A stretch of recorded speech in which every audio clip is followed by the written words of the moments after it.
Intuitive machine দ্বারা তৈরি একটি রোবোটিক ল্যান্ডার 22 ফেব্রুয়ারি চাঁদে নিরাপদে অবতরণ করেছে। এটি চাঁদে স্পর্শ করার জন্য প্রথম ব্যক্তিগতভাবে উন্নত মহাকাশযান এবং অর্ধ শতাব্দীরও বেশি সময়ের মধ্যে প্রথম আমেরিকান মহাকাশযান হয়ে উঠেছে। ওডিসিয়াস নামের নোভা সি ল্যান্ডারটি IM-1 মিশনে ইস্টার্ন 6টা 23 চাঁদের দক্ষিণ মেরু অঞ্চলে অবতরণ করে। নিয়ন্ত্রকদের অবতরণের পরে প্রায় 15 মিনিট সময় লেগেছিল যে তারা পৃষ্ঠের ল্যান্ডার থেকে একটি সংকেত পাচ্ছেন। প্রাথমিকভাবে শুধুমাত্র একটি দুর্বল সংকেত পেয়েছিলেন। আমরা যা নিশ্চিত করতে পারি, নিঃসন্দেহে আমাদের সরঞ্জামগুলি চাঁদের পৃষ্ঠে রয়েছে এবং আমরা প্রেরণ করছি।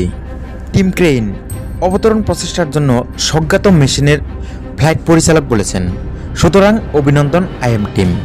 স্বজ্ঞাত মেশিনগুলি চাঁদের একটি অতিরিক্ত কক্ষপথ সঞ্চালনের জন্য অবতরণে 2 ঘন্টা বিলম্ব করেছিল।